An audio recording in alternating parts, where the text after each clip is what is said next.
Song जी BFD business valuation lecture 12 start करते हैं जी। Last lecture हम सॉल्व कर रहे थे। क्वेश्चन नंबर 11 क्या था? TTL और दूसरा क्या था? BTL। चलिए जी, इसमें हमने कंबाइंड वैल्यू पता कर ली थी। कंबाइंड वैल्यू का मतलब होता है एक्विजिशन डेट के बाद जो एक्वायरर है टारगेट कंपनी तो उसी के साथ मिल गई ना। तो कंबाइंड वैल्यू क्या थी जी? 40 कुछ थी।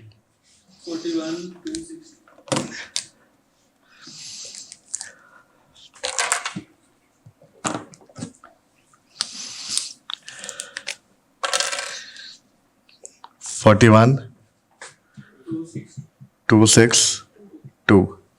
तो कंबाइंड वैल्यू हमारे पास कितनी आ गई? 41,262 मिलियन में आ गई।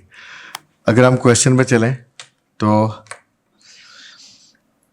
क्वेश्चन की रिक्वायरमेंट क्या थी जी? evaluate whether the proposed acquisition would be beneficial for existing shareholders of TTL and BTL। दोनों के शेयर होल्डर के लिए ये एक्विजिशन जो है ये फ़ायदेमंद रहेगी कि नहीं रहेगी। तो ज़रा देखते हैं कि हमारे पास पहले क्या वैल्यू थी इनकी पर शेयर और अब क्या वैल्यू है। अभी कंबाइंड वैल्यू पर शेयर कितनी बनती है? कंबाइंड बेसिस पे वैल्यू पर शेयर कितनी आ रही है जी? ये किसकी वैल्यू है? TTL की। TTL की कंबाइंड वैल्यू पर शेयर कितनी है देखिएगा। अब कितनी है एक्विजिशन के बाद? कंबाइंड का मतलब है पोस्ट एक्विजिशन या पोस्ट मर्जर जी। कितने शेयर हैं TTL के? कितने जी? 750 तो पहले थे, शाबाश। लेकिन हमने याद रखना ना, पहले भी एक दो दफ़ा हुआ है, हमने बाद में देखा है जी। कितने शेयर? आपने शेयर इशू करा ना TTL? 5 और 7 है ना। आपने 5 इशू करा 7 के बदले। और उसके कितने शेयर है?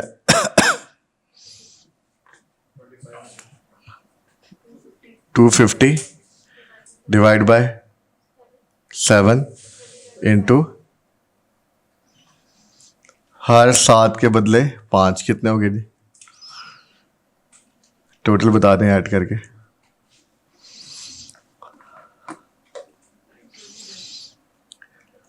हाँ जी, 929। चेंज बताएं जी। ये TTL की क्या होगी वैल्यू पर शेयर एक्विजिशन डेट के बाद? 44.44 पर शेयर। ठीक है जी। BTL की क्या प्राइस होगी? BTL की प्राइस बेटा वो होती है जो TTL ने उसकी कीमत लगाई है। जो TTL ने उसकी कीमत लगाई है।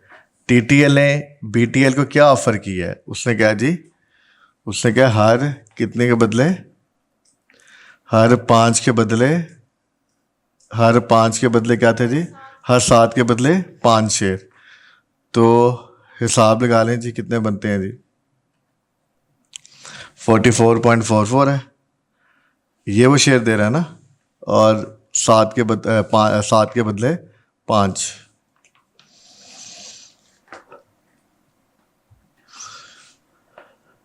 जी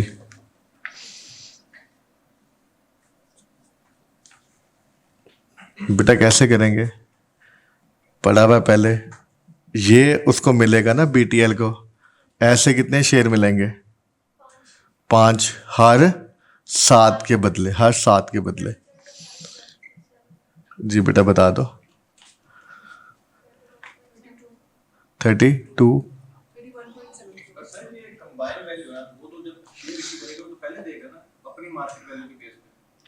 नहीं, जब एक्विजिशन हो जाएगी, होने के बाद ही जो BTL को शेयर मिलेंगे। BTL को तो ये शेयर मिल रहा है ना 5।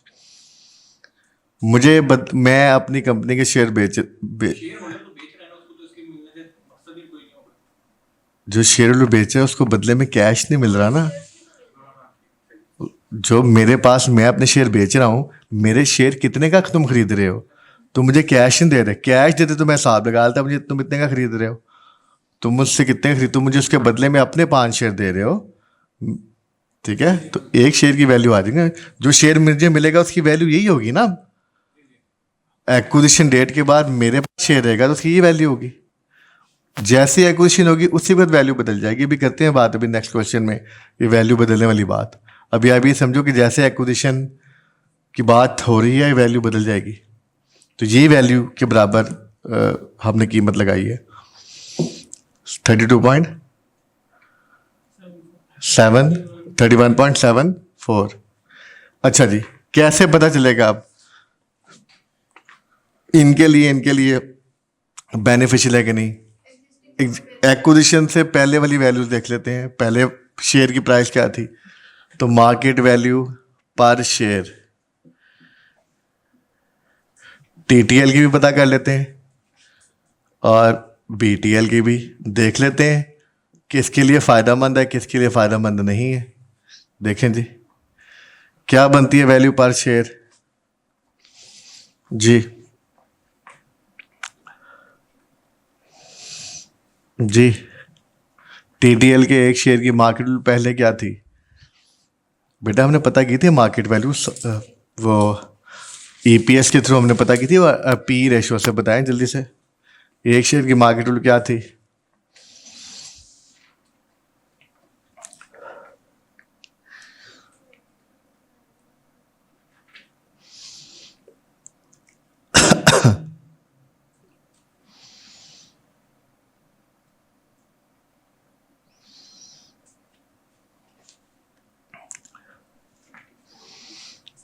बेटा इतना टाइम तो नहीं लगाना ना, 40 तो बताओ ना जल्दी से, फिर आगे चले ना। ये तो 46.4 तो हमने कैलकुलेट किया था कल लास्ट लेक्चर में ना।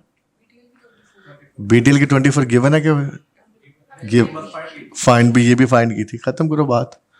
तो किसके लिए फेवरेबल है और किस, देखो किसके लिए अनफेवरेबल है बेटा, इसके लिए तो फेवरेबल है, इनके शेयर होल्डर के लिए, इनके शेयर होल्डर के लिए फेवरेबल नहीं है। हाँ अगर वो रिस्क लेना चाहें तो रिस्क लेके चले जाएं आगे, वो अलग बात है, ठीक है। रिस्क लेना चाहें तो ठीक है, हो सकता हो वो सोचें कोई बात नहीं, थोड़ी सी वैल्यू कम है तो आगे जाके हम और तरक्की करेंगे। 46 रुपये की पहले वैल्यू है, एक्विजिशन डेट के बाद क्या जी 44.44, कितने का डिफरेंस आ रहा है,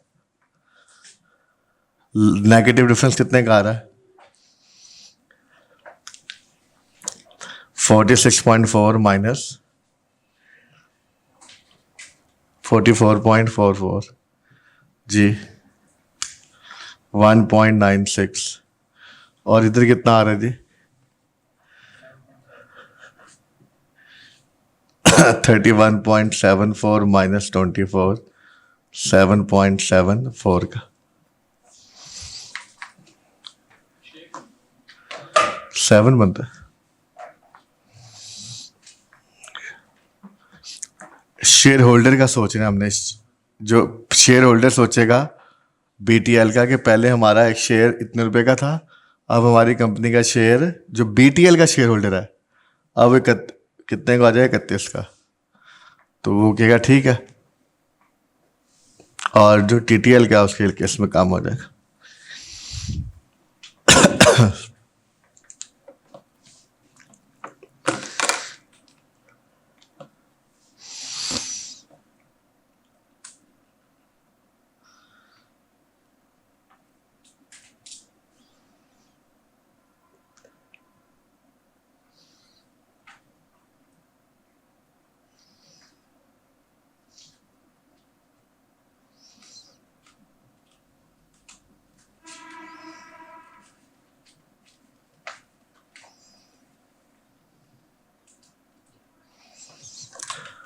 जी चलें जी आगे चलें। अच्छा जी, ज़रा कल ब्रेक में भी आपसे बात हुई थी, आपने कहा था कि थोड़ा सा इस पे वैल्यूशन, थोड़ा सा बातें बहुत मिक्स हो रही हैं, तो ज़रा थोड़ा सा 5-6 मिनट इसको रिवाइज मैं करवा रहा हूँ, कोशिश करता हूँ डायग्राम के थ्रू बात करूँगा, आप बस सुनते जाएं, बस वो डायग्राम लिख लीजिएगा जो जैसा भी है। यार वो कुछ चाय बना रहा है कि वो भी पूछ लो ज़रा। दवाई भी कह देना ज़रा।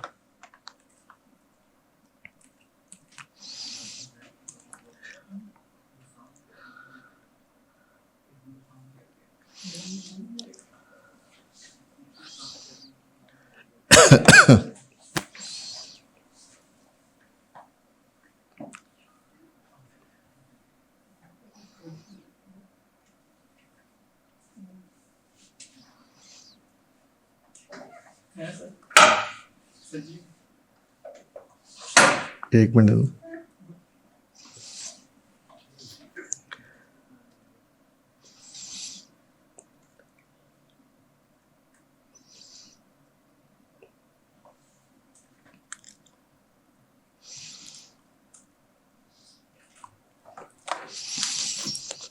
जी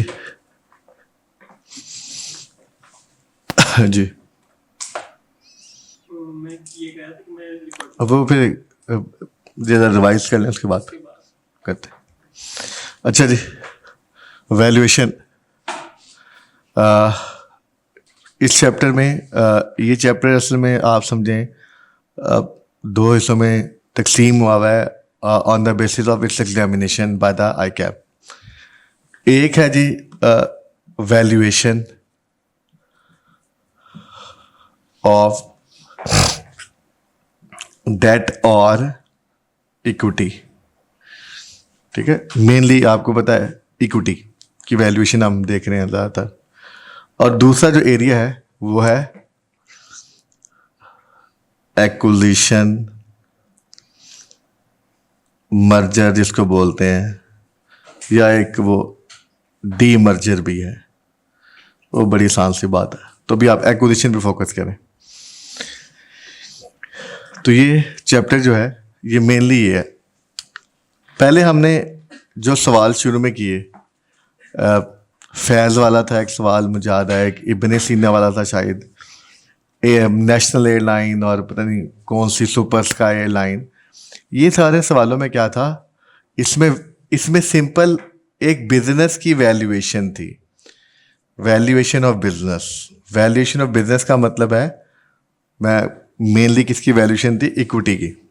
ठीक है, ये ऐसे सवाल, इस तरह के सवाल भी आते हैं और सिलेबस में आपके हैं, जिसमें कोई भी कारोबार बस अपनी वैल्यूएशन खुद ही कर रहा है, अपनी वैल्यूएशन खुद ही कर रहा है, अपनी वैल्यूएशन।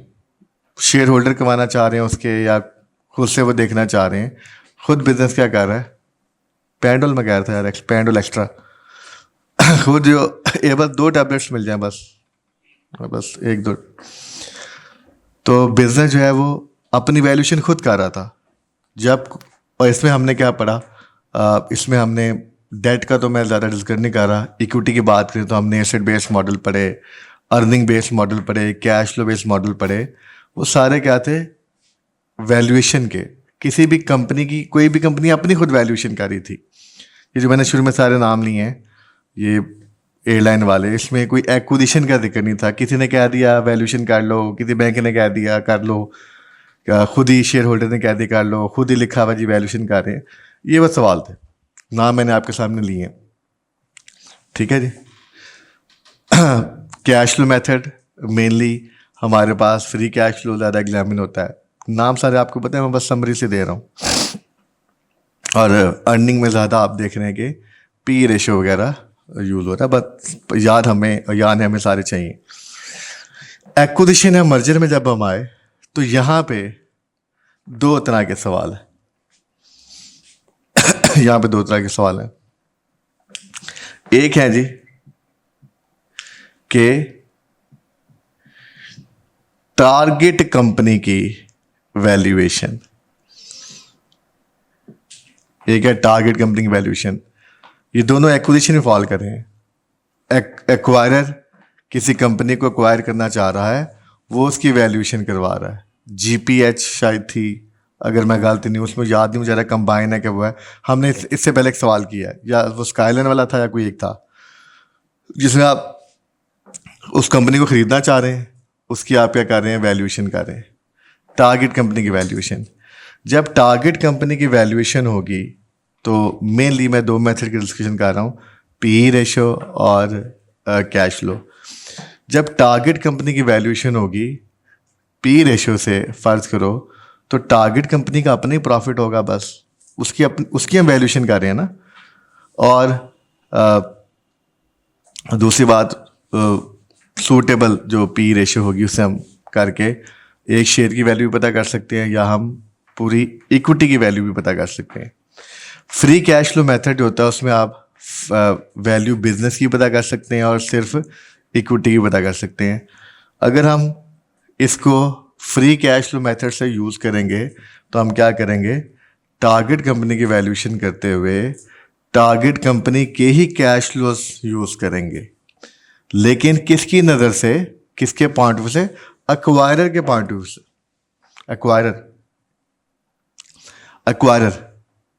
टारगेट कंपनी के कैश फ्लोज होंगे या प्रॉफिट होगा, लेकिन एक्वायरर के पॉइंट ऑफ व्यू से, क्योंकि ये वैल्यूएशन खुद नहीं कर रहा कंपनी, ये वैल्यूएशन कौन कर रहा है, एक्वायरर। एक्वायरर देखेगा कि अच्छा ये मैं इसको ख़रीद के ये बंद कर दूंगा डिवीजन। आपने देखे हैं सवाल, प्रोडको वाला भी था और ये जो किया टीटीएल वाला भी था कि मैं ये डिवीजन बंद कर दूंगा और ये रिटेल वाला लेके चलूँगा, ये होगा वो होगा। तो एक्वायरर के पॉइंट ऑफ व्यू से हम क्या करते हैं, टारगेट की वैल्यूएशन करते हैं। पी रेशो, यहाँ पे पी रेशो भी अवेलेबल है और यहाँ पर फ्री कैश फ्लो अवेलेबल है। अगर हम फ्री कैश फ्लो फॉलो करेंगे ना मेथड, तो कैश फ्लो किसके होंगे, टारगेट के ही होंगे ना, लेकिन जैसे हम चाह रहे हैं वो कमाएगा वो कैश फ्लो टारगेट के। और फिर हम कौन सा रेट यूज़ करेंगे, हम नहीं, ऐसा नहीं, हमने जो पढ़ा वो बात करनी है। अगर सेम इंडस्ट्री में है तो हम क्या करेंगे, टारगेट कंपनी का वैक या के भी यूज़ कर सकते हैं, और या फिर हम चूँकि सेम इंडस्ट्री है तो एक्वायरर का भी वैक या के यूज़ कर सकते हैं। अगर डिफरेंट इंडस्ट्री में है तो बेहतर रहेगा, इसी के कैश फ्लो है ना, तो बेहतर रहेगा इसी का वैक, इसी कंपनी का टारगेट का वैक, या आप क्या यूज़ करो, के यूज़ करो। लेकिन यहाँ पर अगर हमें सवाल में एक्वायरर का एक्विजिशन स्पेसिफिक वैक या के दिया तो वो भी हम क्या कर सकते हैं, यूज़ कर सकते हैं। टारगेट कंपनी की वैल्यूएशन, ठीक होगी बात, टारगेट कंपनी के कैश फ्लो, लेकिन एक्वायरर की नज़र से कि मैं ये करूँगा, चूँकि वो एक्वायर करने के लिए इसकी वैल्यूएशन कर रहा है, एक्वायर करके वो इसका मालिक बन जाएगा, वो अपनी मर्जी से जो करना चाहता करेगा। पी रेशो में ऐसे ही है, ये प्रॉफिट होगा, देख हमने सवाल किया था वहाँ पे था जी कि वो 15 लाख प्रॉफिट काम हो जाएगा, फिर 20% बढ़ेगा, तो टारगेट की वैल्यूएशन, डन होगी बात, ये याद रहेगा, ठीक है। कौन सा रेट यूज़ करना है मैं समझी दे रहा हूँ। अच्छा, जब टारगेट की वैल्यूएशन का सवाल होगा तो सिर्फ हमें बताना होगा कि हमें इस कंपनी की ये वैल्यू बनती है और हम ज़रा इसको इतने में ख़रीद सकते हैं। दूसरा जो सवाल एक्विजिशन में आता है वो होता है कंबाइंड वैल्यू का, post merger value. Combined value का मतलब है अल्फा एक्वायरर है तो अल्फा प्रो मैक्स एक्विजिशन के बाद वाली वैल्यू उसकी, जिसे हम कंबाइंड वैल्यू कहते हैं, पोस्ट एक्विजिशन वैल्यू।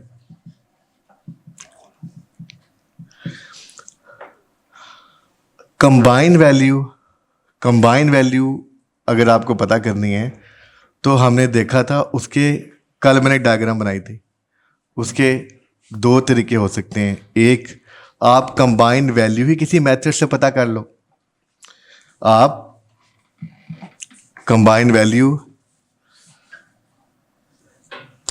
मसले क्या हैं,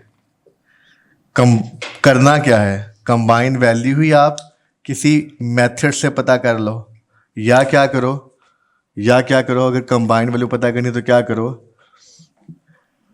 टारगेट की वैल्यू प्लस एक्वायरर की वैल्यू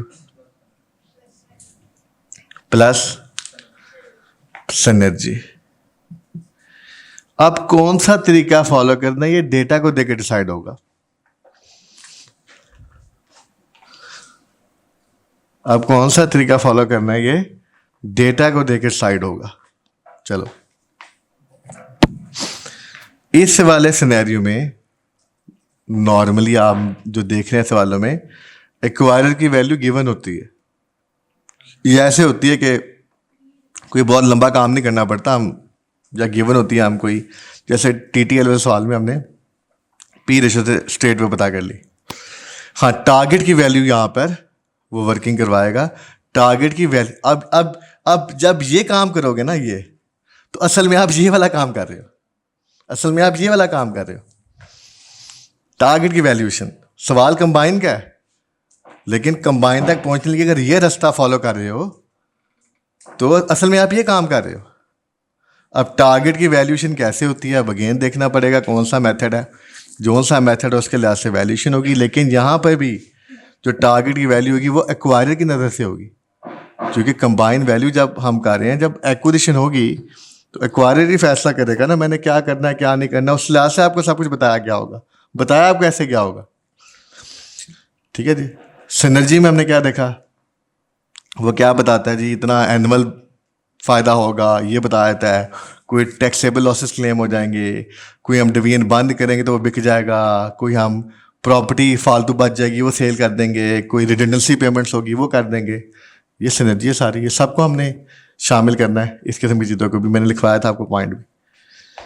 ठीक है, अब इधर आए, अगर आप कंबाइन अब यहाँ समझने वाली बात है, यहाँ मिस्टेक नहीं करनी। अगर आप कंबाइन वैल्यू किसी मेथड से पता कर रहे हैं, पी मेथड से, तो बेटा कंबाइंड इस तरीके से जो आंसर आएगा वो इकट्ठा ही कंबाइंड आएगा, वो इकट्ठा ही क्या आएगा, कंबाइंड आएगा। अगर आप तो लिख लीजिएगा, मेरे पास जगह नहीं है, मैं ऐसे कर देता हूँ। अगर आप यहाँ इसको पीई रेशियो से कर रहे हो या फ्री कैश फ्लो से कर रहे हो, फर्ज करो एफसीएफ, अगर आप पी से कर रहे हो तो बेटा आपका आंसर कंबाइंड आना है। आपको आप प्रॉफिट भी कंबाइंड होना चाहिए विद सिनर्जी इफेक्ट, और पीई रेशियो भी जो आपने सूटेबल यूज़ करनी है वो कंबाइंड बिजनेस की यूज़ करनी है। ऐसा चीज़ों को, सब चीज़ों को काउंट करते हुए कंबाइंड बिजनेस की सूटेबल पी रेशियो। ठीक है जी, ठीक है। असल चीज़ है कंबाइंड प्रॉफिट आफ्टर टैक्स। अगर डायरेक्ट आपने पैट को मल्टीप्लाई करते हैं हम, अगर हमें डायरेक्ट पूरी इक्विटी की वैल्यू पता करनी हो। और बेटा अगर आप फ्री कैश फ्लो यूज़ कर रहे हैं तो इसके लिए क्या करना है, मैंने आपको बताया था कि अगर फ्री कैश फ्लो हम मेथड यूज़ करेंगे कंबाइंड के बारे में, तो हम क्या करेंगे, हम कंबाइंड बिजनेस के कैश फ्लो वो हमें देगा। वो कहेगा कि अल्फ़ा बीटा को एक्वायर करने के बाद ये पैसे कमाएगा, वो कंबाइंड कैश फ्लोज होंगे। Free cash flows will be combined, दोनों मिल के इतने पैसे कमाएंगे और इतने साल तक कमाएंगे, फिर टर्मिनल वैल्यू होगी, वो फ्री कैश फ्लोज होंगे कंबाइंड। There is a difference between combined and target.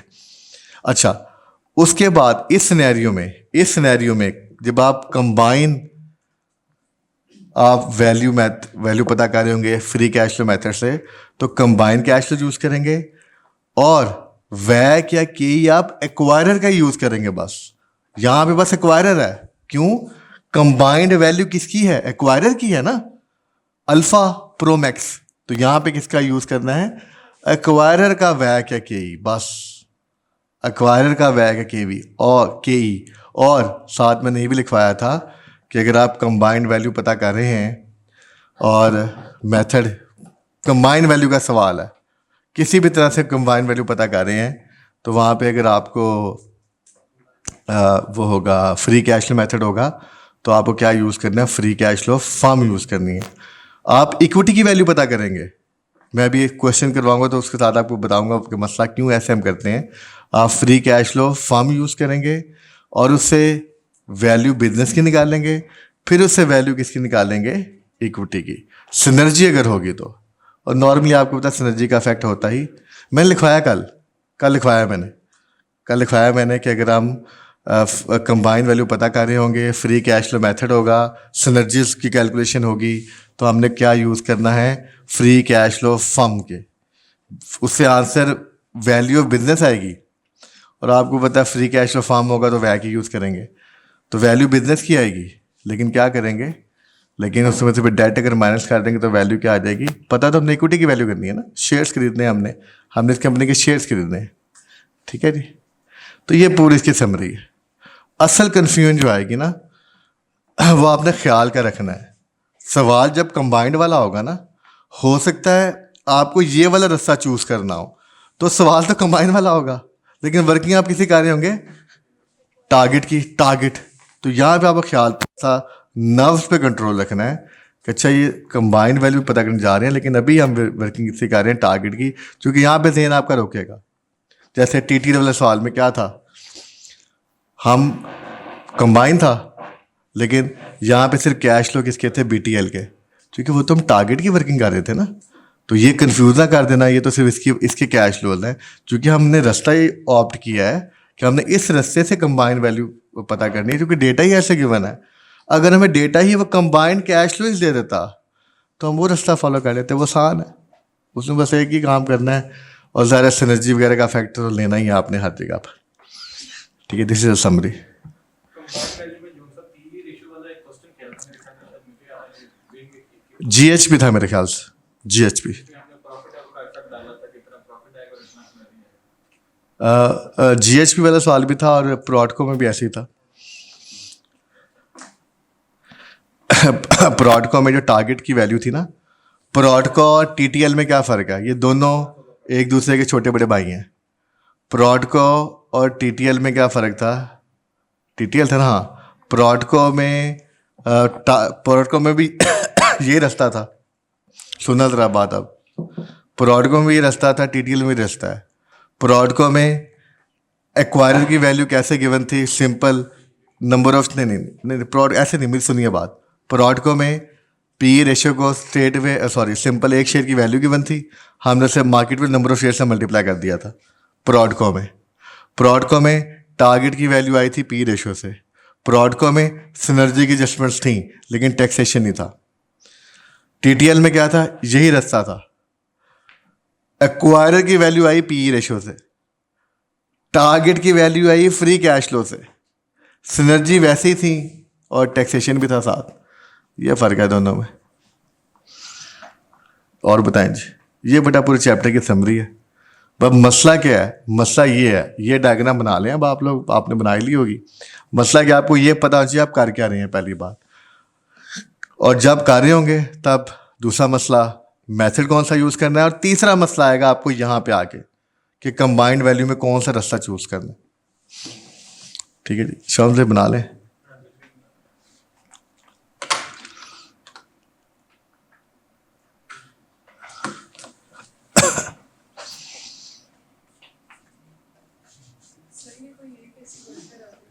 जी जी जी जी, अभी उसामा एक बंद कर दो।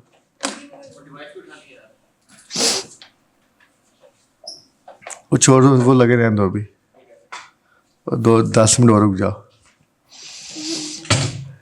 ये है उसामा, ये कर देना एक, वो कर दो, ये कर दो जी। चलें जी, डन जी। कोई हौसला हुआ अब, कोई पहल से फाका हुआ। इट्स ऑल अबाउट, मैं बड़ा स्ट्रेट, ये टॉपिक मुश्किल नहीं है, लेकिन ये टॉपिक मुश्किल इस सेंस में है कि you have to do question again again. आपको जैसे मैं आपको बता रहा हूँ, वैसे आपको ये जैसे मैंने एक प्रोडको और टीटीएल का, ज़रा मैं तो पढ़ा रहा हूँ इस वजह से, एक एवेल्यूशन की, आप शायद इतनी अच्छी एवेल्यूशन ना करें, लेकिन आपको ये पता होना चाहिए यार ये चीज़ बिल्कुल उस सवाल में थी, वहाँ पे ऐसे किया था, तो यहाँ पे ऐसे क्यों नहीं किया, क्या वजह है? You should know the reason कि क्या वजह है। वहाँ पे ऐसे ही सवाल था, ऐसे ही था, हमने वो फॉर्मेट यूज़ किया, वो मेथड यूज़ किया, यहाँ क्यों नहीं यूज़ किया? इससे मसला होगा। कॉन्सेप्ट या कैलकुलेशन तो कोई इशू नहीं है, आप हर किसी को जाके कह सकते हो यार मुझे फ्री कैश फ्लो मेथड से वैल्यूएशन आती है। अब मसला क्या है कि आई के आपके सवाल में क्वेश्चन किस तरह डिज़ाइन किया गया है, उसे कैसे टैकल करना है, मसला तो सिर्फ ही है। उसके लिए मैं कोशिश कर रहा हूँ, आप भी कोशिश करें, कोई बात नहीं, कोशिश करके हम आगे बढ़ते हैं। आज तक भी ऐसे बढ़े हैं, आगे भी ऐसे बढ़ेंगे, लेकिन मसला थोड़ा सा ये है, बस मैं बता रहा हूँ कि आपको देखना आप कर क्या रहे हैं काम, ठीक है जी।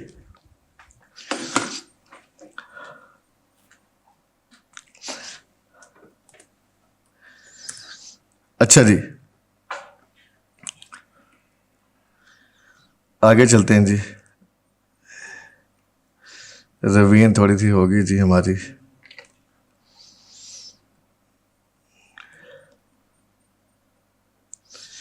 क्वेश्चन नंबर 13 पे आ जाएं जी। मंगल लिमिटेड, मंगल बुध जुमेरात सोमवार लिमिटेड, यही है सवाल। क्या करें अब, हमने तो नहीं किया ये। मंगल, क्वेश्चन नंबर 13, मंगल और सोमवार, ये नाम है सवाल का भाई। और अटेम्प्ट है जी ये, डब्ल्यू का मतलब विंटर 16।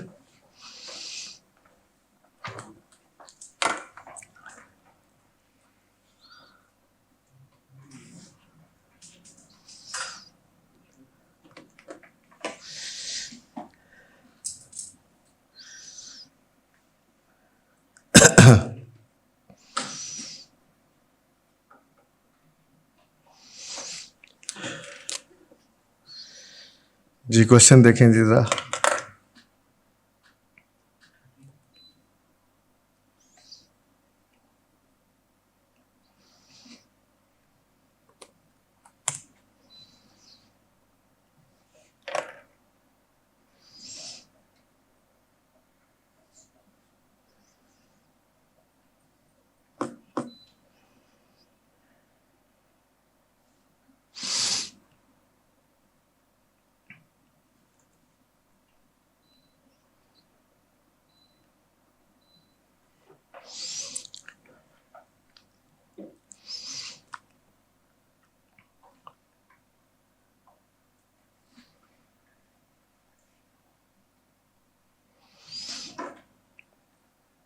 जी क्वेश्चन क्या रिक्वायरमेंट है जी, देखें।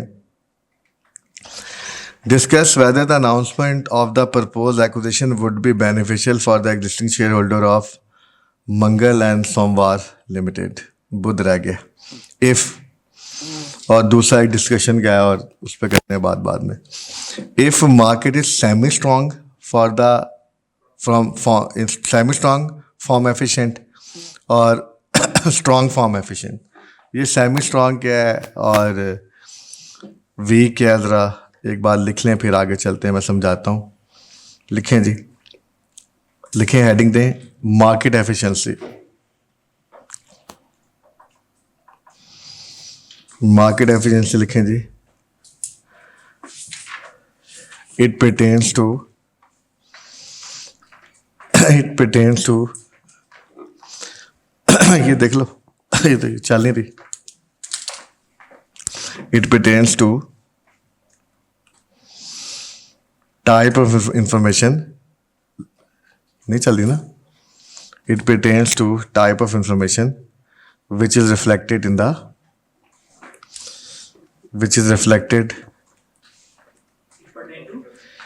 it pertains to type of information which is reflected in the market price.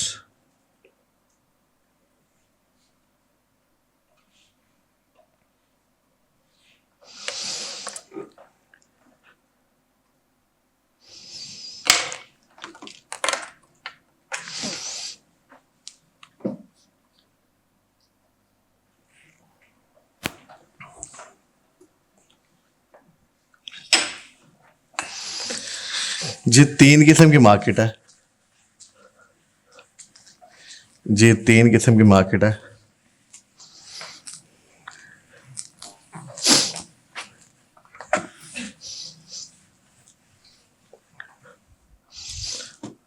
इस पर्सपेक्टिव से लेकिन जी मार्केट की टाइप और share price reflect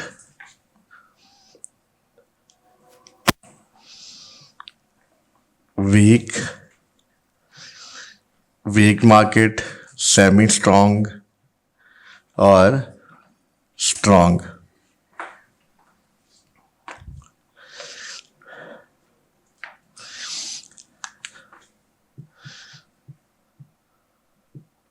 past price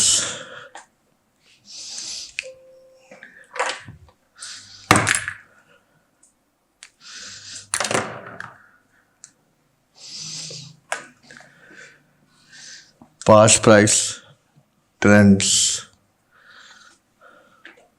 यहाँ पे लिख लो investor is not well informed.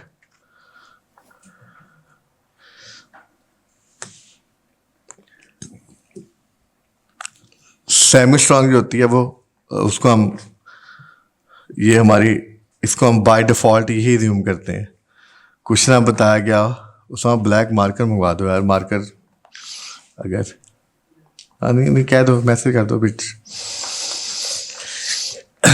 By default का मतलब होता है कुछ ना बताया गया तो हमारी ये assumption होती है, अभी तक भी हम ये करते आ रहे हैं कि मार्केट क्या है, सेमी स्ट्रांग। सेमी स्ट्रांग का मतलब है शेयर प्राइस रिफ्लेक्ट होती है जब पब्लिक अनाउंसमेंट होती है, public announcement.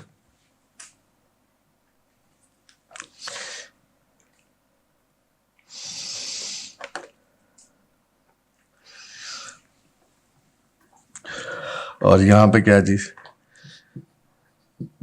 Private as well public announcement कह लें, इंफॉर्मेशन कह लें, मैं समझाता हूँ अभी। पब्लिक अनाउंसमेंट आप कह लें, हाँ अनाउंसमेंट ठीक लफ्ज़ है, पब्लिक अनाउंसमेंट कह लें, और ठीक है जी। और private as well as public information समझाता हूँ आपको मैं अभी। वीक मार्केट के बटे का मतलब है कि कई लोग ऐसे भी होते हैं, जैसे सोशल मीडिया की हम आजकल मिसाल ले लें, कई लोग सोशल मीडिया भी नहीं भी यूज़ करते। एक इंफॉर्मेशन मार्केट में सोशल मीडिया पे फैल गई है, और कई लोग ऐसे भी हैं जो उस इंफॉर्मेशन की बेसिस पे कोई डिसीजन नहीं लेते, उनको पता ही नहीं होता क्या प्राइस चल रही। उनको वो पास्ट ट्रेंड फॉलो कर रहे होते हैं, उन्होंने अपना एक ज़हन बनाया होता है कि ये कंपनी अच्छी है तो बस इधर इन्वेस्ट करना है, ये बुरी है तो इसमें इन्वेस्ट नहीं करना। पास्ट प्राइस के ट्रेंड्स उसमें रिफ्लेक्ट हो रहे होते हैं। जैसे अल्फा बीटा को एक्वायर करने जा रही है, ये भी खबर है। अल्फा ने बीटा को एक्वायर कर लिया है, ये एक अनाउंसमेंट है। अल्फा बीटा को एक्वायर करने जा रही है, उसने एक्वायर कर लिया है, मार्केट प्राइस में कोई भी चेंज इस वजह से, इस इंफॉर्मेशन से नहीं आएगा। क्यों? अगर मार्केट क्या है, वीक है, वहाँ पे इस किस्म की खबर लोग सुनते ही नहीं है, वो सोशल मीडिया या इस किस्म का फोरम यूज़ ही नहीं करते। उनके लिहाज से शेयर की प्राइस क्या होगी, वही होगी जो पास्ट ट्रेंड्स के मुताबिक आ रही है। इस खबर से डेफिनेशन क्या थी मार्केट एफिशिएंसी की? It pertains to the type of information which is reflected in the share price. तो अगर मार्केट वीक है ना बेटा तो कम एक्वायर करने जा रही है या अनाउंसमेंट होगी या जे कि ये अनाउंस कर देना। एक होता है एक्वायर करने जा रही है, अभी उन्होंने किसी को फॉर्मल अनाउंस नहीं किया, फॉर्मल अनाउंस के बाद तो एक्शन हो ही जाएगी ना। अभी वो खुद चेक कर रहे हैं और किसी को पता चल जाता है, इसे कहते हैं कि अभी वो अनाउंस नहीं किया लेकिन वो कोई वर्किंग कर रहे थे। एक है उन्होंने अनाउंस कर दिया कि हम एक्विजिशन करने लगे हैं, इधर कोई फ़र्क नहीं पड़ेगा, मार्केट वीक है, शेयर प्राइस वहीं रहेगी। ये क्या जी, ये भी जो टीटीएल वाला सवाल कंप्लीट किया, इसमें देखोगे उन्होंने अभी इस क्वेश्चन में लिखा हुआ है अनाउंसमेंट का, उन्होंने अनाउंस कर दिया था जी कि हम एक्वायर करने लगे हैं, अभी एक्वायर नहीं हुई थी। बाय डिफ़ॉल्ट हमारी ये assumption होती है कि जब हैज़ पब्लिक अनाउंसमेंट नहीं हुई, लेकिन उससे पहले क्या हुआ देखो,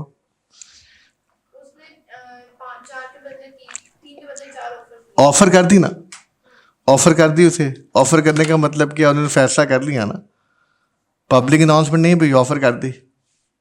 पब्लिक अनाउंसमेंट का मतलब यह है कि जैसे अक्सर बड़ी कंपनीज में होता है कि बैठ के प्रेस कॉन्फ्रेंस करते हैं जी कि हम इस कंपनी को एक्वायर करने लगे हैं, तो by default semi strong market ही होती है।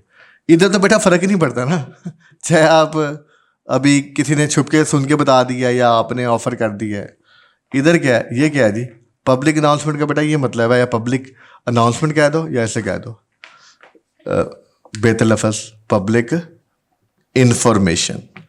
पब्लिक इंफॉर्मेशन का मतलब है कि ये ऐसी इंफॉर्मेशन जो प्रॉपर्ली आपने खुद पब्लिक तक पहुंचाई है। क्योंकि अभी आपने अनाउंसमेंट वाली बात की तो मैंने इससे प्रॉपर्ली एक्सप्लेन कर रहा हूँ, समझ आना जरूरी है। आपने अनाउंसमेंट कर दिया, आपने ये कह दिया, ये भी तो अनाउंसमेंट नहीं, ऑफर कर दी कि हम आपको क्या कर रहे हैं, इतने के आपसे खरीदने लगे। तो इसमें क्या होगा, इसमें शेयर प्राइस कब रिफ्लेक्ट हो जाएगी, ये जो आपकी जो आप ऑफर कर रहे हैं या जो पब्लिक को आपने इंफॉर्मेशन दे दी है, उसकी वजह से आपकी इस चीज़ की प्राइस क्या, इस चीज़ की अफेक्ट क्या हो जाएगा, शेयर प्राइस में इफेक्ट हो जाएगा, इस इंफॉर्मेशन का शेयर प्राइस में इफेक्ट हो जाएगा। स्ट्रॉन्ग मार्केट से भी अगला लेवल है, उसमें दोनों चीज़ें होती हैं। दोनों किस्म की इंफॉर्मेशन की वजह से शेयर प्राइस चेंज हो रही होती है। यहाँ पे शेयर प्राइस कब चेंज होती है, जब पब्लिक को आप इंफॉर्मेशन देते हैं तब चेंज होगी। यहाँ पे चेंज ही नहीं होगी। यहाँ पे कब होगी कि पब्लिक को जब आप खुद इंफॉर्मेशन दे रहे हैं उससे भी चेंज होती है। और प्लस अभी आप ड्यू डिलिजेंस करवा रहे थे, अभी आपने ऑफर नहीं की, ऑफर से पीछे पिछले कदम पे अभी आपने ऑफर नहीं की, आप अभी डीडी कर रहे हैं, ड्यू डिलिजेंस। और उस टाइम पे किसी ने खबर लीक कर दी है जी, ये लोग कुछ डी करवा रहे हैं, ये लगता है ये कर रहे हैं। तो अगर मार्केट स्ट्रांग होगी ना, तो इस खबर की वजह से भी क्या होगा, आपकी शेयर प्राइस में क्या आ जाएगा, चेंज आ जाएगा। ये strong market. By default market क्या होती है, सेमी स्ट्रांग। कि हमने अगर ऑफर कर दी है या अनाउंसमेंट कर दी है, खुद बता दिया है, तो इसका मतलब क्या है, उसकी वजह से हमारे शेयर की प्राइस क्या हो जाएगी, चेंज हो जाएगी इस खबर की वजह से। तभी आप देखो अभी जो हमने सवाल सॉल्व किया, 44 रुपये 44 पैसे आंसर है, हमने कहा ये प्राइस है। अब एक्विजिशन डेट के बाद जैसे ही आपने मुझे एक लेक्चर पूछा था कि एक्विजिशन के बाद प्राइस चेंज होने में तो टाइम लगेगा, तो मैंने कहा था नहीं, उसी वक्त हो जाएगी। तो उसी एक्विजिशन तो दूर की बात है, जब आप ऑफर भी कर रहे हैं ना, या आप अनाउंसमेंट भी आप कर रहे हैं, खुद पब्लिक तक इंफॉर्मेशन पहुँचा रहे हैं, ये इंफॉर्मेशन पहुँचते ही पब्लिक तक, फॉर्मल इंफॉर्मेशन, प्राइस क्या हो जाएगी, चेंज हो जाएगी। ठीक है, डन। चले अब आते हैं सवाल पे। इस सवाल में क्या लिखा है जी, discuss the whether the announcement of propose acquisition, announcement of propose acquisition, आपने अनाउंसमेंट की है तो क्या होगा जी, would be beneficial for existing share holder for ML शुक्रिया NSL जी। अगर क्या हो जाएगा जी, मार्केट इज सेमी स्ट्रांग, और दूसरा क्या जी, मार्केट इज स्ट्रांग। तो अभी इधर देखते हैं कि क्या फ़र्क पड़ेगा, सॉल्व करते हैं ज़रा। अच्छा जी, डेटा देख लें ज़रा।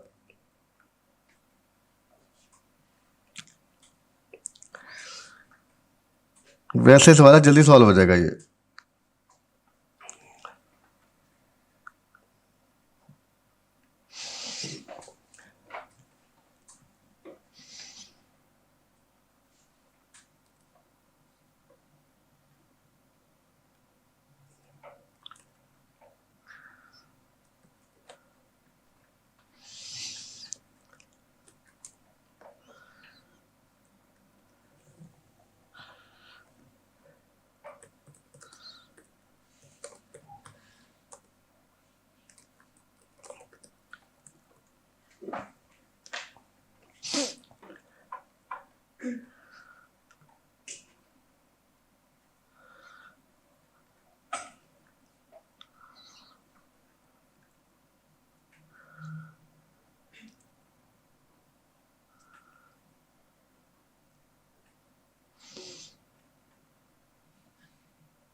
रिक्वायरमेंट पड़ेगा, लिखा हुआ प्रपोज्ड अनाउंसमेंट, प्रपोज अनाउंसमेंट।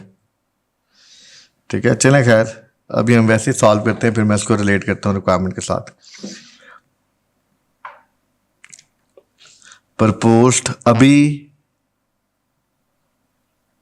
अभी अनाउंसमेंट होनी है ना, अभी तो ये लिखा है ना कि अनाउंसमेंट होने के बाद, चलो मार्केट अगर क्या हो, सेमी स्ट्रांग जी। ML का क्या डाटा जी, बताएं जी, ML का क्या आ रहा है जी, manufacture retailer of garments, ML is considering to take over. मंगल सोमवार को टेक ओवर करने की कोशिश कर रहा है जी। वैसे ही मंगल टेक ओवर ही करता है, सोमवार को बाद में आता है जी। बैलेंस शीट देखें जी, लैंड बिल्डिंग ठीक है जी, लोन आ रहा है okay. Income statement sale, dividends paid by G MLA last 24.5 million. The latest market prices of the share and debt instrument ठीक है जी। ML estimates after the acquisition would be able to achieve saving with 2% net of tax for 5 years by eliminating certain admin function। वही target के साथ वो क्या क्या plan है उसका।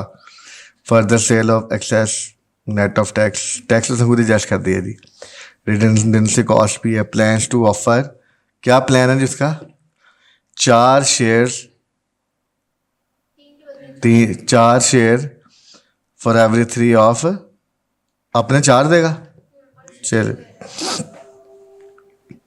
अभी वो कह रहा जी पब्लिक अनाउंसमेंट प्रपोजल की नहीं हुई।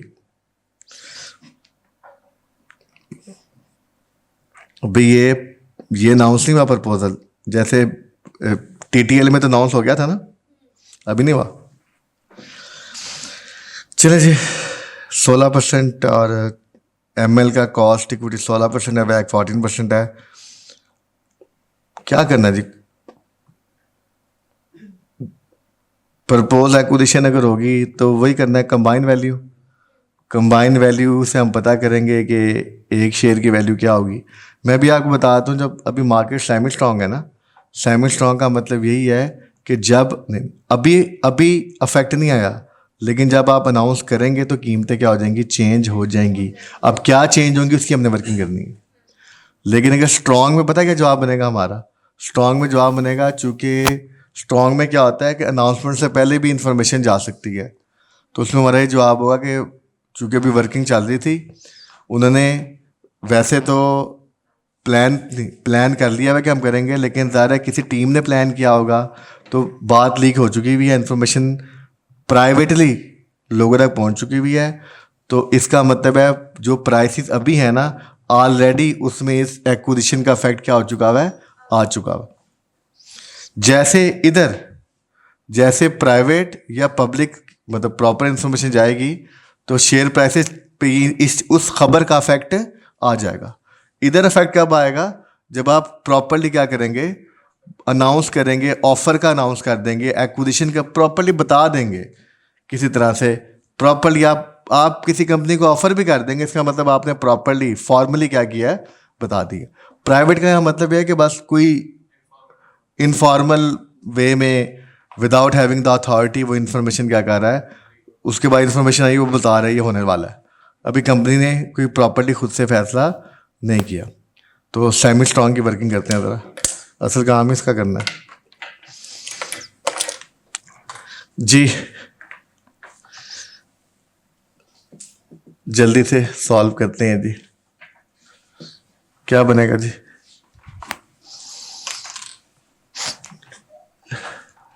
कंबाइंड वैल्यू पता करनी, कंबाइंड वैल्यू से पता करेंगे ना क्या बनेगा वैल्यू जी।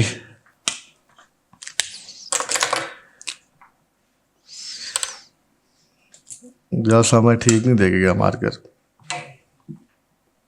ये डिम हो जाएंगे। अच्छा जी,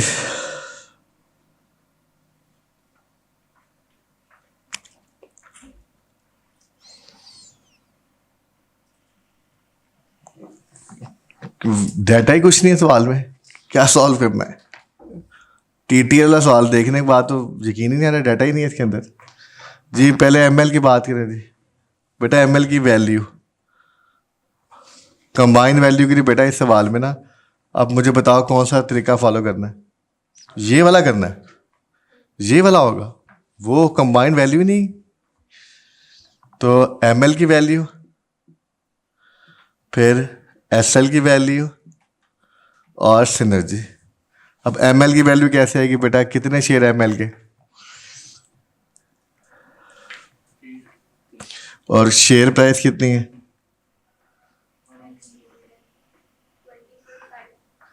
बेटा गिवन है शेयर प्राइस, शुक्रिया।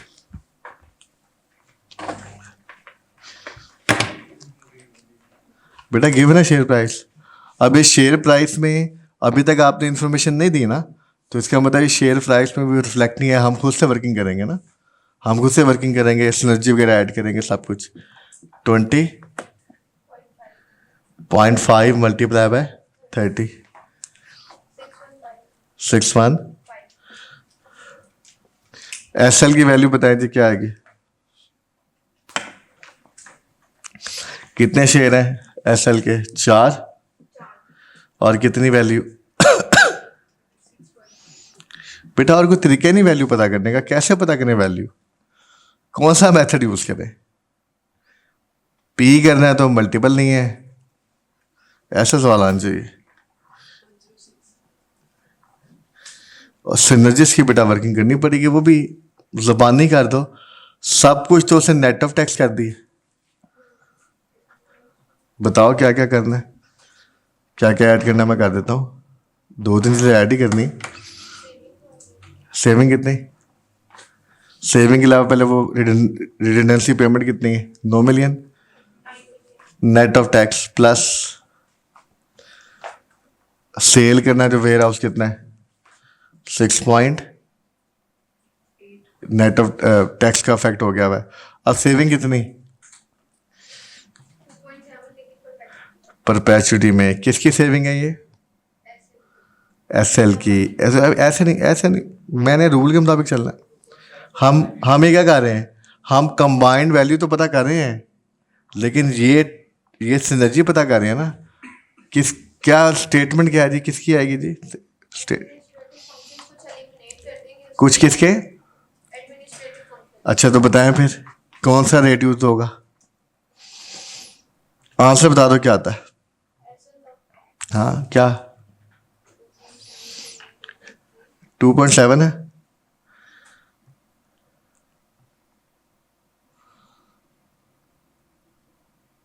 भाई शम्स बता दे यार।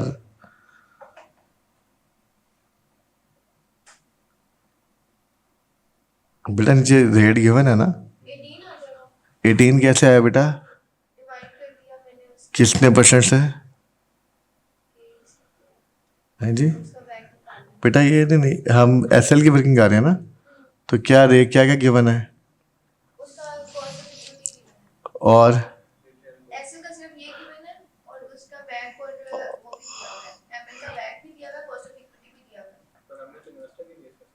हाँ जी, ये तो हम तो सिनर्जी की वर्किंग कर रहे हैं ना अभी तो। बेटा एसएल की बेस मिलके ही होगा ना ये सारे तो यूज तो हमें बैक करना चाहिए। तो आप देखो तो उसका तो है नहीं और डेटा भी नहीं है। कैसे? कॉस्ट ऑफ देखो डेट गिवन है, कॉस्ट। इन्वेस्टर का क्या बैक? इन्वेस्टर का भी यूज कर सकते हैं। हाँ कितना है? 14%।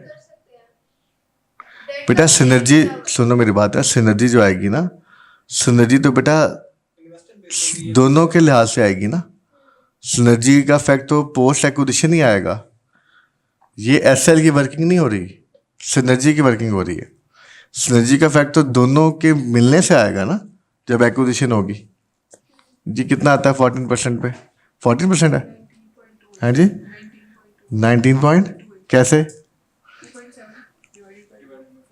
और कोई खर्चे नहीं है, टैक्स नहीं गिवन है कुछ भी। Net of amount net of tax है। अच्छा और हमारे पास क्या है? 14% और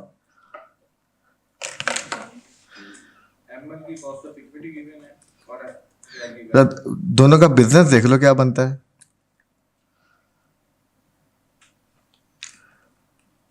सवाल पढ़ लो जरा एक सेकेंड। सिमिलर बिजनेस हो, ठीक है सिमिलर बिजनेस है।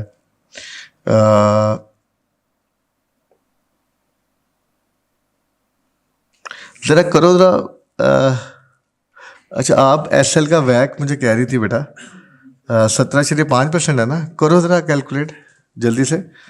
मार्केट वैल्यू तो आ गई ना, मार्केट वैल्यू यूज़ करना है सेल की 106, डेट यूज़ करना 17.5, के ही तो पता है हमें, के ही कितना है, के ही कितना है 15, और ये डेट 10% है, टैक्स रेट नहीं बताना, तो 10% यूज़ कर लेना फिर। मैं इसे वर्किंग करवाना चाह रहा हूँ ताकि देख लो ज़रा।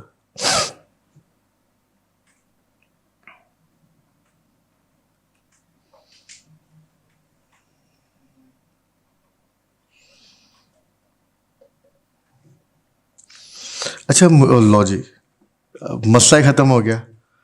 मुझे एक बात, तो आपने भी एक लफ्ज़ बोला परपेचुटी, परपेचुटी कहाँ यूज़ करनी है जी इधर? 5 साल के लिए करना है, जल्दी करो यार।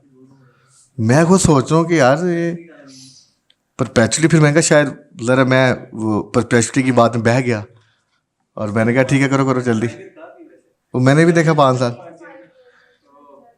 शम्स आप ना फोकस करो आप ज़रा। नहीं ना,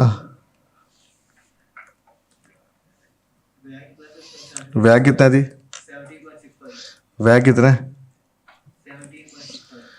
यार, वैग पूछ रहा हूँ मैं कितना है ना, वो इन्वेस्टर का 14%। तो क्या बनता है फैक्टर 5 साल का?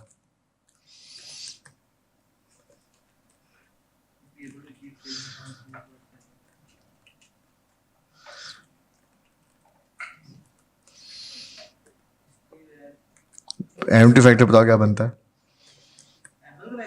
एनएमटी फैक्टर बताओ क्या बनता है, एनएमटी फैक्टर 14%, 5 साल।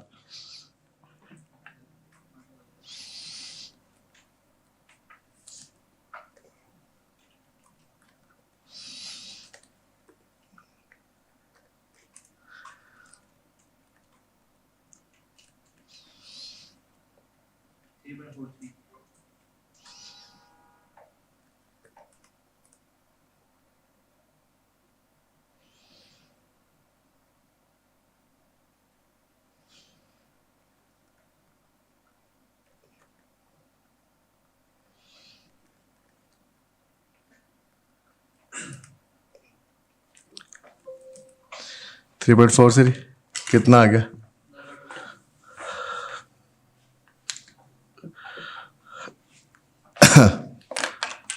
Two point seven, 2.7 multiply by क्या फैक्टर है? 3.43। कैसे कैलकुलेट किया है? 16%, सॉरी 14%, और कितने साल? 5 साल जी। इन्वेस्टर का सॉरी 9.27। अब बताओ, -9 प्लस जी 0, एक्वायर कर लेंगे ना, सिनर्जी है ये। एसएल की बात नहीं कर रहे।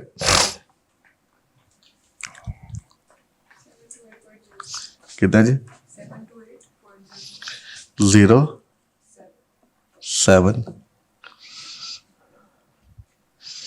सिनर्जी की वर्किंग ना वैक यूज करेंगे एक्वायरर का जी। चले आगे।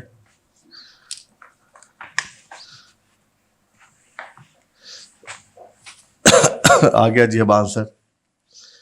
अच्छा जी, क्या इरादा है उनका जी? एक शेयर की कीमत बतानी ना हमें, क्या इरादा है? देखो क्या इरादा है, क्या इरादा है, कितने शेयर, अभी कितने शेयर है कंपनी के? 20.5 है कि 30 है? 30 है। ML के शेयर्स कितने हैं जी? 30 जमा कितना इरादा इशू करने का? 4 for 3, और उसके कितने हैं? 4। क्या बनेगा जी? ऐसे बनेगा ना जी।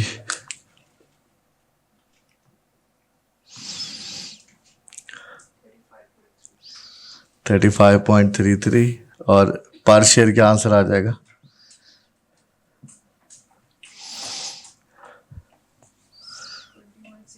20 पॉइंट, वैसे ही सवाल है, बल्कि उसे तो आसान है ये हो जाएगी एक शेयर की वैल्यू। बेटा अगर मार्केट सेमी स्ट्रांग होगी ना, तो अभी जो वो वर्किंग कर रहे हैं ना, ये वर्किंग मार्केट तक नहीं पहुंची होगी। लिखा हुआ है अगर अनाउंसमेंट करते हैं तो क्या आंसर होगा, जब अनाउंसमेंट कर देंगे ना तो ये हो जाएगा, तब होगा ये, अभी नहीं होगा। मार्केट सेमी स्ट्रांग है, जब वो अनाउंसमेंट कर देंगे, आप प्रॉपर ऑफर कर देंगे, तब मार्केट तक खबर पहुंचेगी और प्राइस एडजस्ट हो जाएगी, तो ये होगी प्राइस। ठीक है, मार्केट सेमी स्ट्रांग है।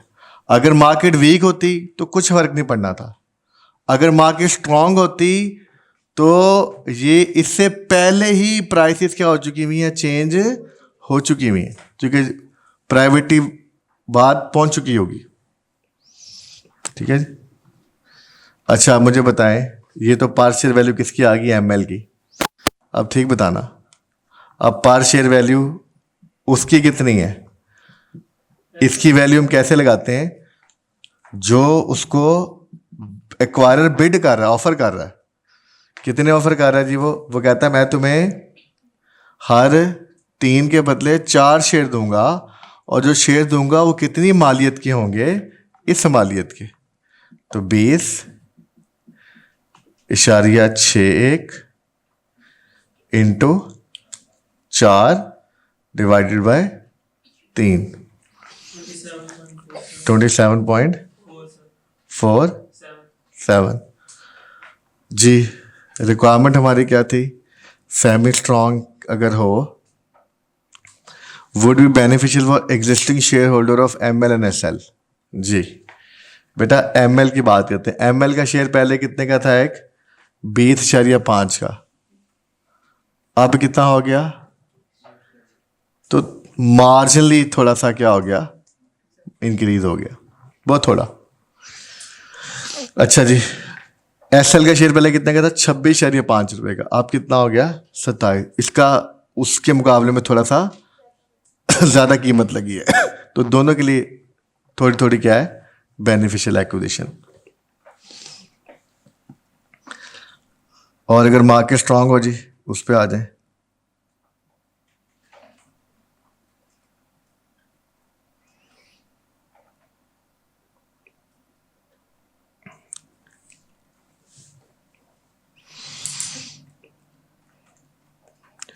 जी बेटा ये गेन वगैरह बता दोगे ना कि ये लिखना है, ये लिख लो अपने पास, है लिखना है, जब वो कहेगा ना बेनिफिशियल है कि नहीं है, जैसे मैंने भी ये वर्किंग की हुई थी पिछले सवाल की, बेनिफिशियल है कि नहीं आपने बताना है।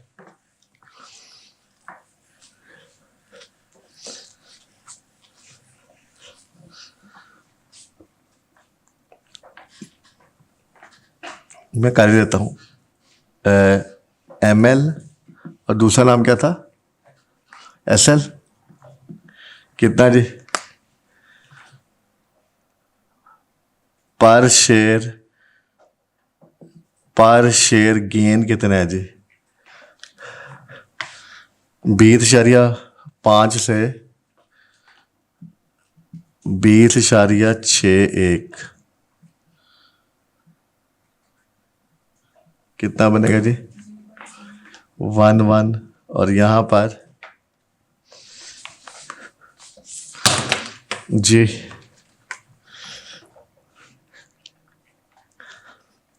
27.47, और पहले कितने हैं जी, 26.597। चलो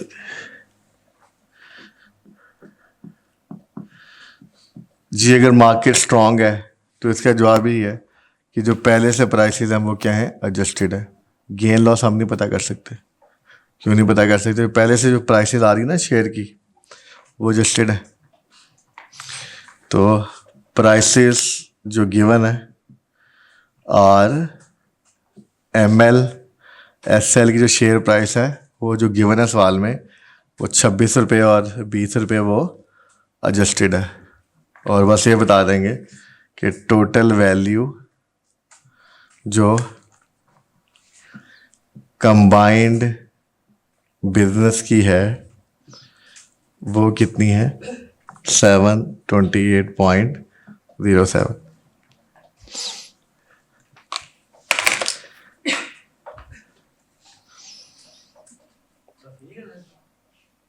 दूसरे रिक्वायरमेंट पे आते हैं। अभी 10 नंबर का तो ये था। अगली रिक्वायरमेंट क्या देखिएगा जी, वो थ्योरेटिकल है but very easy and logically theoretical. क्या है जी?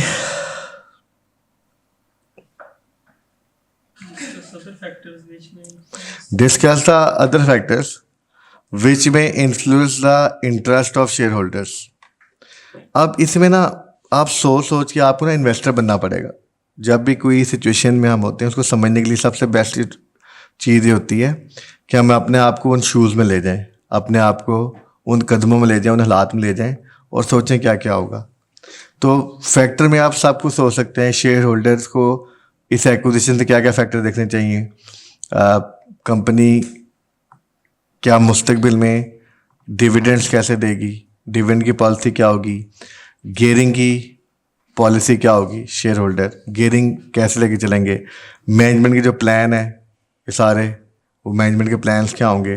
जैसे अभी प्लान एक था कि एक वेयर हाउस सेल कर देंगे और एक और वेयर हाउस सेल करने का था ना इधर, एडमिन तो वो तो ठीक है, रिडंडेंसी पेमेंट्स भी थी, तो ये प्लान देख लेंगे। और देख सकते हैं कि टैक्स की इम्प्लीकेशन क्या आ सकती हैं, फिर वैल्यूएशन टेक्निक्स क्या यूज़ की हुई हैं इधर। और भी तो देखो, वैल्यूएशन टेक्निक एक नज़रिया देखने का, किसी और वैल्यूएशन से आंसर कुछ और आ जाएगा, तो वैल्यूएशन टेक्निक क्या यूज़ कर रहे हैं, ठीक है। ऑनरशिप का क्या हिसाब किताब होगा, मर्ज एंटिटी में कैसे ऑनरशिप होगी, क्या सिलसिला होगा, तो ये चीज़ें देखने एक बार पढ़ना पड़ेगा आपको, ठीक है। एक बार इसका सलूशन देख लीजिएगा बस कि इसमें क्या क्या हमें बात बतानी है। सिंपल जितने आप मसले मसाइल बता सकते हैं ना, सारे डिस्कस करने हैं कि इस एक्विजिशन से क्या क्या प्रॉब्लम आ सकते हैं। मैनेजमेंट के प्लान, टैक्सेशन, गवर्नमेंट की पॉलिसी क्या होगी, क्या गवर्नमेंट की कोई ख़ास किस्म के रूल्स या कोई प्रोटोकॉल्स तो नहीं है एक्विजिशन केस में, ये सारी बातें आपको उसमें देखनी पड़ेंगी, ठीक है। दोनों को मिला के 20 नंबर का, दोनों को मिला के 20 नंबर है। चलें जी, ये सवाल भी हमारे पास कंप्लीट हो गया जी। ये कौन सा था जी हमारे पास जी? चलें तो ये लेक्चर क्लोज करते हैं, बाकी नेक्स्ट लेक्चर में जी कवर करेंगे। टेक केयर, अल्लाह हाफिज़।